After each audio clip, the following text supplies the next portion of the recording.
शुभविवाह या मालिकेच्या 16 मार्चच्या भागामध्ये आता आजी आणि माधवराव दोघ जण आकाशच्या रूम मध्ये येतात। आकाश म्हणतो आजी बस। यावरती माधवराव म्हणतात म्हणजे हे खरंच असं घडलंय का? हे असं असेल ना तर हे खूप भयंकर आहे आकाशराव, म्हणजे मुद्दाम कुणी हे सगळं केलं असेल। यावरती आजी म्हणते आत्तापर्यंत सगळं ठीक चालू होतं, मग अचानकपणे मिठाचा खडा कुणी टाकला बरं? भूमीला आपण सगळं आठवण्यासाठी मदत करतोय, पण हे असं अचानक कसं काय घडलं? कोण करतंय हे सगळं? असं म्हटल्यावरती आकाश म्हणतो पौर्णिमा आणि अभिजित। आता मात्र माधवराव आणि आजीला जबरदस्त धक्का बसतो। आजी म्हणते काय? पौर्णिमा आणि अभिजित? यावरती आकाश म्हणतो हो, पौर्णिमा आणि अभिजित एक नंबरची कपटी माणसं आहेत। आणि नंतर तो माधवरावांकडे पाहत म्हणतो सॉरी हो बाबा, म्हणजे मी तुमच्या मुलीबद्दल असं काहीतरी बोललो। माधवराव म्हणतात नाही नाही, माझं नाणं खोटं आहे हे मला 100% माहिती आहे, पण माझ्या मनात वेगळीच शंका आहे। म्हणजे त्यांनी हे कसं, कधी, कुठे, काय केलं? कारण पौर्णिमा तर खाली लग्नाच्या विधीमध्ये होती, मग हे सगळं कसं घडलं? आकाश म्हणतो हे सगळं कसं घडलं ते मला माहित नाही, पण पौर्णिमा आणि अभिजित या दोघांनी हे केलंय आणि माझ्या भूमीला त्रास देण्यामागे त्यांचं कारण काय आहे हे मला काही कळतच नाहीये। का माझ्या भूमीला ते त्रास देत आहेत याबद्दल त्यांना मला जाब विचारायलाच पाहिजे।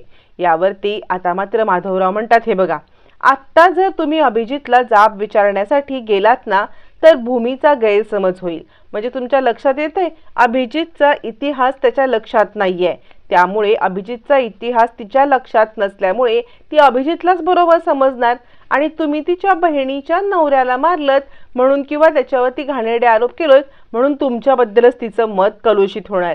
त्यामुळे शांतपणे घ्या, आतताईपणा करू नका, पुरावा असल्याशिवाय कोणत्याही गोष्टी बोलू नका। असं म्हणत माधवराव आकाशला समजवतात आणि कोणतीही गोष्ट पुराव्याशिवाय न करण्यासाठी समजवतात।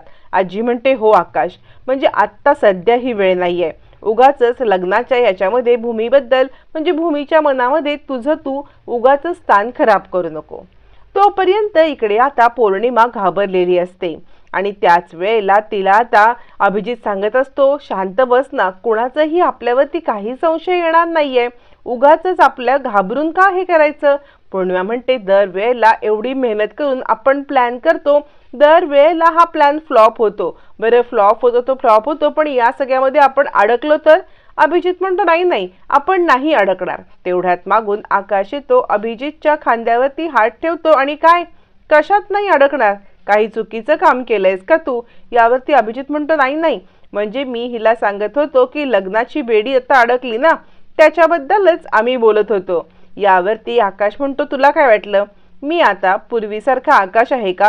म्हणजे तू काहीही सांगशील आणि त्याच्यावरती विश्वास ठेवणारा? हे कदापि शक्य नाहीये। लक्षात ठेव, तू काहीतरी चुकीचं केलंयस ना, आणि काय चुकीचं केलंयस, मी कशाबद्दल बोलतोय हे तुला चांगलंच माहिती आहे। यावरती मात्र अभिजित म्हणतो अरे तू कशाबद्दल बोलतोयस, मला खरंच काही कळत नाहीये। आकाश म्हणतो वेळ घेऊन पेडगावला जाणं हे तुला बरोबर जमतं रे, आणि तुम्ही दोघं सारख्याला वारखे आहात हे मला माहितीये ना।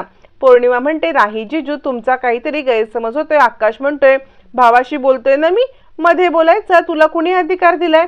असं म्हणत पौर्णिमाचं पण तोंड तो बंद करतो। पौर्णिमा म्हणते सॉरी। आकाश म्हणतो तेच तू बोलायला पाहिजेस, आणि ज्या वेळेला माझ्याकडे तुमच्या दोघांच्या विरुद्ध पुरावा असेल ना त्या वेळेला मात्र गोष्टी साध्या राहणार नाहीत, मग तुम्हाला मी वेळेतच अद्दल घडवीन। असं म्हणत आकाश दोघांनाही चांगलाच दम देतो। तितक्यात आता बाहेरून जेवणाची पानं वाढलेत, जेवायला चला असा आवाज आल्यावरती मग मात्र अभिजित सुटकेचा निश्वास सोडतो आणि सगळेजण बाहेर येतात। आता बाहेर आल्यावरती इकडे सगळेच जण जेवायला बसलेले असतात। इकडे तोपर्यंत रागिणी हे सगळं ऐकत असते, दोघांचं बोलणं रागिणीने ऐकलेलं असतं आणि तिला समजतं की अभिजित पौर्णिमाचं हे कारस्थान आहे आणि आकाशला ते समजलेलं आहे। दिवसेंदिवस हा आकाश जरा स्मार्टच होत चाललेला आहे। आता सगळेजण जेवणाच्या पंक्तीला बसल्यावरती इकडे भूमीला निलांबरी म्हणते अगं भूमी ये ये, तू थांबायची काही गरज नाहीये, म्हणजे तू का जेवणाची थांबतेस? लवकर ये इकडे, यांच्याकडे बरेचसे नोकर चाकर आहेत जेवायला। भूमी म्हणते नाही, पण तरी सुद्धा मी जेवायला वाढायला थांबते, कारण जर लग्न आमच्या मांडवामध्ये लागलं असतं तर मी तुम्हाला आग्रह करू करू जेवायला वाढलंच असतं ना। त्यामुळे आत्ता पण मी थांबते आणि आग्रह करून तुम्हाला सगळ्यांना जेवायला वाढते. आकाश म्हणतो हो हो बरोबर आहे, म्हणजे एकटी हीच नाही तर मुलीकडून ही वाढेल आणि मुलाकडून आम्ही म्हणजे मी वाढू, आम्ही दोघं एकत्रच वाढतो, तुम्ही जेवायला बसा, आम्ही दोघं जण जोडीने वाढायला येतो. यावरती भूमी रागारागात पाहते. मग मात्र आकाश म्हणतो अगं म्हणजे जोडीने म्हणजे मला म्हणायचं होतं की एकत्र वाढू हो आम्ही. भूमी म्हणते जोडीने आणि एकत्र याच्यामध्ये खूप फरक आहे, कळतंय ना तुला?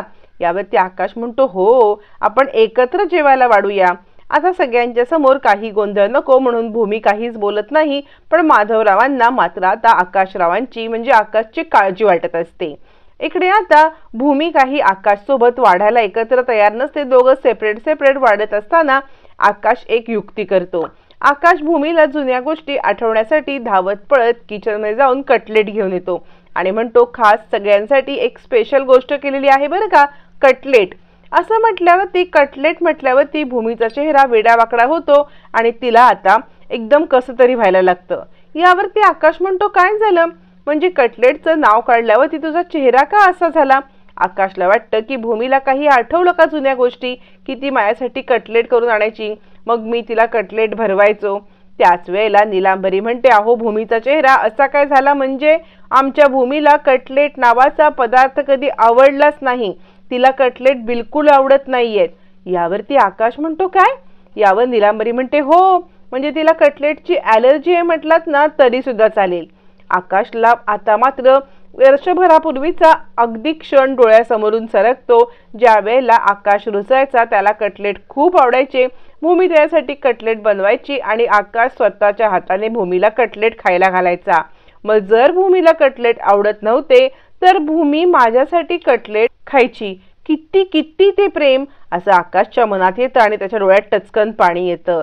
कटलेटची प्लेट तिथेच ठेवून आकाश मात्र आता किचनमध्ये येतो. आजी हे सगळं पाहते. आकाशला झालेलं दुःख तिला कळतं आणि ती पाठोपाठ लगेच येते. आकाश रडत असतो. आजी म्हणते बाळा तुझ्या मनामध्ये या वेळेला काय विचार चाललाय ना मला कळतंय, पण तू या सगळ्यामध्ये स्वतःला त्रास करून घेऊ नकोस. आकाश आजीला मिठी मारतो. हमसून हुमसून रडायला लागतो. आजी आजी खरंच मी भूमी इतकं निस्वार्थी प्रेमच करू शकत नाही.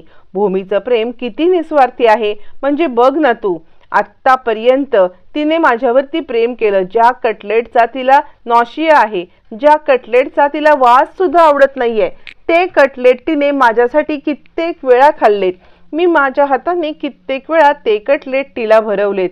खरंच आजी भूमी खूप ग्रेट आहे ग, म्हणजे भूमीने कधीही प्रेमाच्या बदली प्रेमाची अपेक्षा पण नाही केली. मी इतकं निस्वार्थी प्रेम नाही करू शकत. म्हणजे बघ ना आत्ता भूमीला मी आठवत नाहीये तर तिचं प्रेम मिळवण्यासाठी मी किती धडपडतोय, कारण मी स्वार्थी आहे, मला तिचं प्रेम हवं आहे. पण ज्या वेळेला माझी मानसिक अवस्था बरोबर नव्हती त्यावेळेला भूमीने हा विचार केला नाही. त्यावेळेला भूमीने विचार केला नाही की याच्याकडून मला तर प्रेमाच्या बदल्यात प्रेम तर मिळणारच नाहीये, मग मी ह्याच्यावरती का प्रेम करू, असा विचार भूमीने एकदा सुद्धा आजी केला नाही.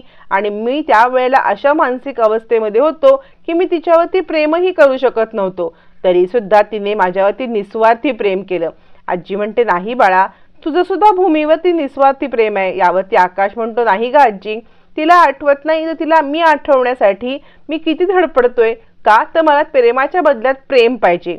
पण माझ्या मानसिक अवस्थेमध्ये तिला प्रेमाच्या बदल्यात कधीही प्रेम मिळणार नव्हतं हे तिला माहिती होतं, तरी पण ती माझ्यावरती प्रेम करत होती. भूमी खरंच खूप ग्रेट आहे आजी, भूमी खरंच खूप ग्रेट आहे असं म्हणत आकाश आता रडायला लागतो. आजी म्हणते हो आणि हेच सगळं आपल्याला पुन्हा मिळवायचं आहे की नाही, भूमीला बरं करायचं आहे ना, मग त्यासाठी असं रडून तुला चालणार नाही, त्यासाठी तुला स्ट्रॉंग व्हायला पाहिजे. काहीही झालं तरी सुद्धा तू या सगळ्यामध्ये आता मात्र स्ट्रॉंग हो आणि भूमीला पुन्हा या घरात आणण्यासाठी तू प्रयत्न कर असं म्हणत आजी आता आकाशला समजावून सांगते आणि आकाश हे समजतो. आकाश म्हणतो आजी तू काळजी करू नकोस, भूमीला या सगळ्यातून मी बाहेर काढेन असं म्हणत आकाश आता आजीला वचन देतो. त्यानंतर मग मात्र इकडे आजी आणि आकाश दोघं बाहेर येतात. पुन्हा एकदा लग्नाचे विधी चालू असतात. आजी म्हणते हे बघ आता आपल्याला बाहेर जायला पाहिजे, कारण ना आत्ता आपण बाहेर जायला पाहिजे, कारण आता पौर्णिमा आणि इकडे मानसी या दोघींचा गृहप्रवेश आहे.